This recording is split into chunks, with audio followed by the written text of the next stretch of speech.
स्वागत है आप सभी का पोड़ा तहकीक की खास पेशकश क्राइम की काली रातें में, जहां हमारी थीम है तथ्यों की खोज सत्य के आधार पर। और आज हम लेकर आए हैं एक ऐसी कहानी जो प्यार, विश्वास और धोखे की गहरी खाई में उतरती है। ये है मेघालय के हनीमून मर्डर केस की सनसनीखेज दास्तान, जिसमें एक नवविवाहित जोड़े की खुशहाल शुरुआत एक खौफनाक हत्याकांड में बदल गई।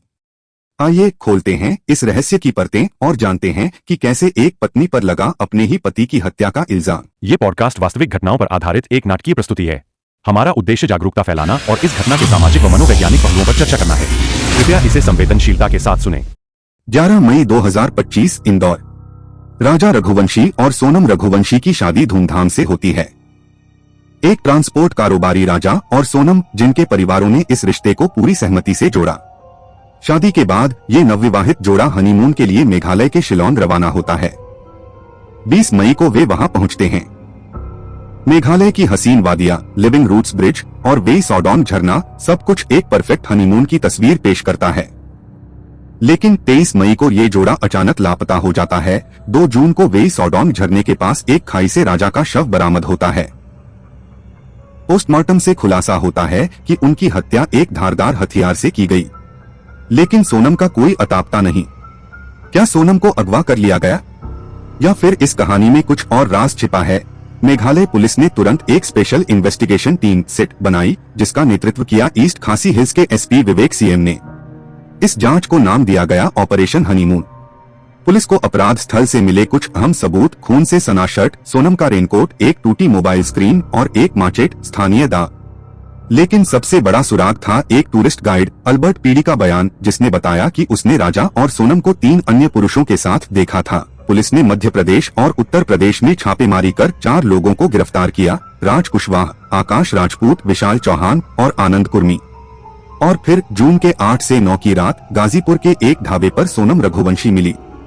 सोनम ने अपने भाई गोविंद को फोन किया, जिसके बाद पुलिस ने उसे हिरासत में लिया। लेकिन यहाँ कहानी में ट्विस्ट आता है। मेघालय पुलिस का दावा है कि सोनम ही इस हत्याकांड की मास्टरमाइंड है। सोनम के पिता देवी सिंह अपनी बेटी को बेगुनाह बताते हैं। उनका कहना है कि मेघालय पुलिस बिना सबूत के सोनम को फंसा रही है और उन्होंने सीबीआई जांच की मांग की। दूसरी तरफ राजा की मां उमा रघुवंशी का कहना है कि सोनम ने ही हनीमून की योजना बनाई थी, जबकि राजा शिलोंग जाने को तैयार नहीं था। उमा ने सवाल उठाया कि अगर सोनम अगवा हुई थी तो उसके शरीर पर कोई खरोंच क्यों नहीं थी।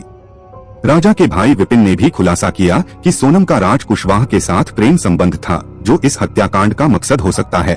पुलिस जांच में पाया गया कि सोनम ने राज कुशवाहा और अन्य भाड़े के हत्यारों के साथ मिलकर राजा की हत्या की साजिश रची।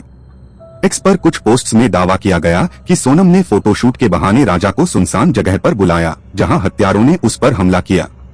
पुलिस सूत्रों के मुताबिक सोनम ने हत्यारों को 15,000 रुपए दिए और 20 लाख रुपए देने का वादा किया था। इस केस में 3 राज्यों की पुलिस, मेघालय, मध्य प्रदेश और उत्तर प्रदेश ने मिलकर काम किया। मेघालय पुलिस ने सेट के जरिए अपराध स्थल का पुनर्निर्माण करने की योजना बनाई। इंदौर पुलिस ने विशाल चौहान के घर से हत्या के समय पहने गए कपड़े बरामद किए, जबकि उत्तर प्रदेश पुलिस ने सोनम को गाजीपुर से हिरासत में लिया। केंद्रीय खुफिया ब्यूरो ने भी तकनीकी सहायता दी। लेकिन कई सवाल अब भी अनसुलझे हैं। क्या सोनम वाकई मास्टरमाइंड थी, या कोई और बड़ा किरदार इस साजिश के पीछे है? अगर सोनम अगवा हुई थी, जैसा कि उसने दावा किया, तो वह गाजीपुर कैसे पहुंची? और सबसे बड़ा सवाल, क्या इस हत्याकांड में और लोग शामिल हैं जो अभी तक पुलिस की पकड़ से बाहर हैं? मेघालय का ये हनीमून हत्याकांड न सिर्फ एक क्राइम की कहानी है, बल्कि विश्वास, धोखे और रिश्तों की गहरी सच्चाई को उजागर करता है। पुलिस का दावा है कि सोनम ने अपने प्रेमी और भाड़े के हत्यारों के साथ मिलकर इस सनसनीखेज हत्या को अंजाम दिया। लेकिन क्या ये पूरी सच्चाई है?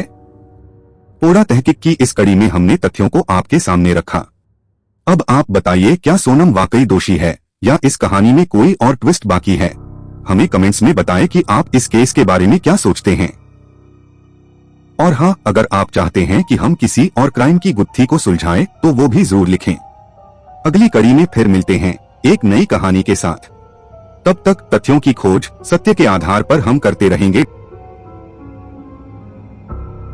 बने रहें, पोड़ा तहकीक के साथ बने रहें। शुक्रिया।